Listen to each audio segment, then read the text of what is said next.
Hello, my name is Shayna, and today I'm here to talk to you about reality therapy. We're going to touch base on why it is that I chose this subject. We're going to talk about what it is, the kind of people that it can help, and we're also going to talk about the creator. So, I am currently enrolled in college working towards a bachelor's degree in social work, and I chose this field of work because I want to help people, and that is also the reason why I chose reality therapy for my subject today. I think that reality therapy has the potential to help more people than other therapy techniques. And I think that because I think that reality therapy kind of breaks the stigma of going to therapy. So I guess now we can discuss what reality therapy is. And reality therapy is an approach that focuses on controlling a person's own actions. And what I mean by that, I'm going to quote S. Grant from his journal from 1979, and he states that it is crucial for clients to understand they can only control their own actions, and they can control all of them. And it's exactly how he states it, like what he means. You are in control of everything that you do. Nobody else is controlling what you do, and you're not controlling what anybody else does.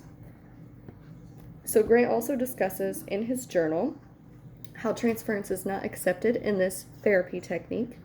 And really what he means by that is the therapy session is not going to feel rehearsed. And the way that I understood what he means by that is like when you're watching a movie, and in the movie the main character goes to see a therapist for something that happened in their life, and the therapist is like, well, why are you here today?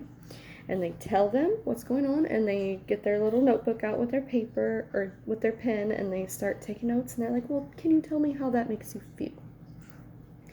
It feels very unnatural, and it feels uncomfortable for somebody going to therapy for the first time. You want your client to feel as comfortable as they possibly can and to feel safe expressing anything that they're dealing with.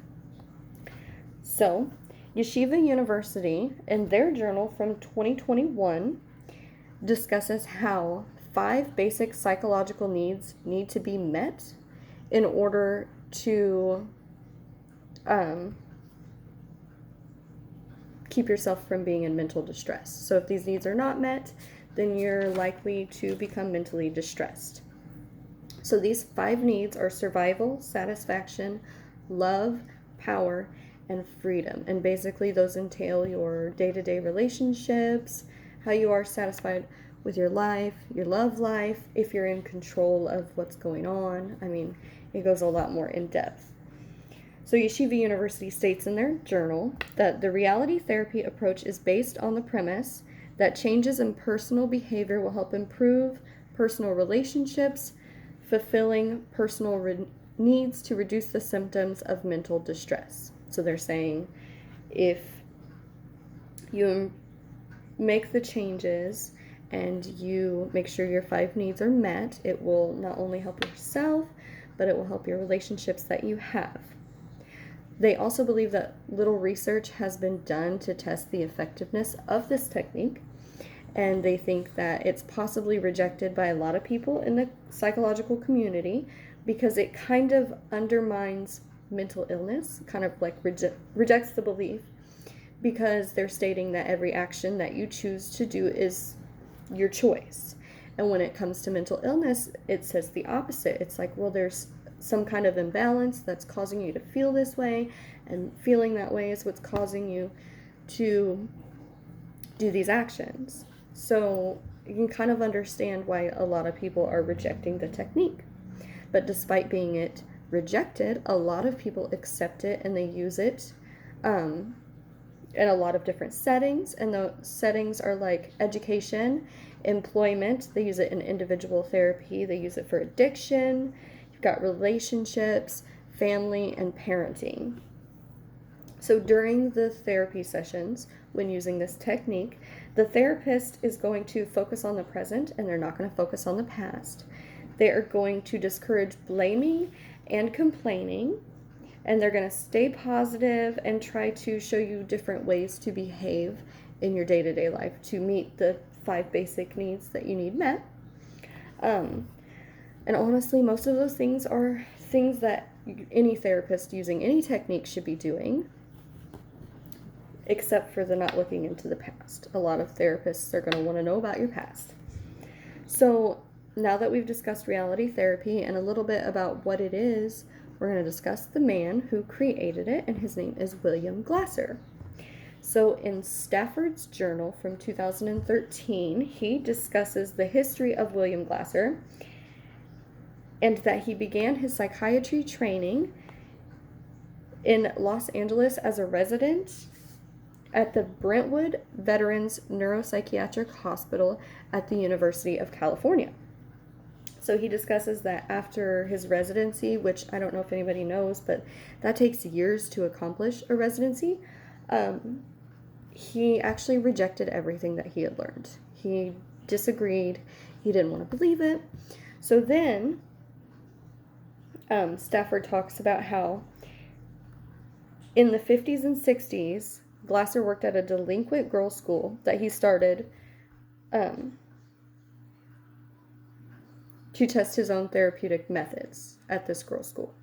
And that is actually how reality therapy was developed, and it was officially developed in 1965. So A. Cameron, in his journal, quotes from 2009, "The continuing goal of reality therapy is to create a choice theory relationship between the client and the counselor." And that was a quote in A. Cameron's journal, but he was quoting William Glasser in it.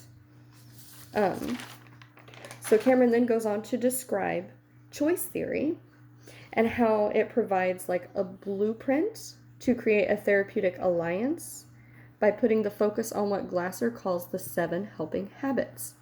And these helping habits are supporting, encouraging, listening, accepting, trusting, respecting, and negotiating differences. But Glasser also had 7 deadly habits, which are criticizing, blaming, complaining, nagging, threatening, punishing, and bribing to reward control, which I'm sure that one of those things you can relate to having done, to having wished that you could work on to better your life. And I like that. I like that it's very relatable. So R. Webolding, in his article from 2015, he states that Glasser's major contribution that he made to the helping professions and the public is that he demystified the delivery of mental health services by presenting a practical and easily understood system, which is kind of what I stated earlier when I said that I liked this technique because it kind of broke the stigma of going to therapy. So Webolding just stated how they were life-changing ideas that Glasser had brought to the table. So overall, I think that reality therapy is a very good technique, and I do agree with the people who reject it in thinking that it kind of rejects the belief of mental illness, but I think that's where it's important to remember whenever you're doing anything, any kind of study that has to do with psychology, you kind of give and take. You take from every little technique or approach or theory. There's a grain of truth to everything to be said. You don't have to accept the whole theory, but I do think that this is a very good gateway therapy technique.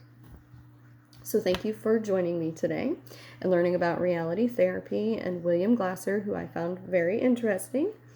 So thank you.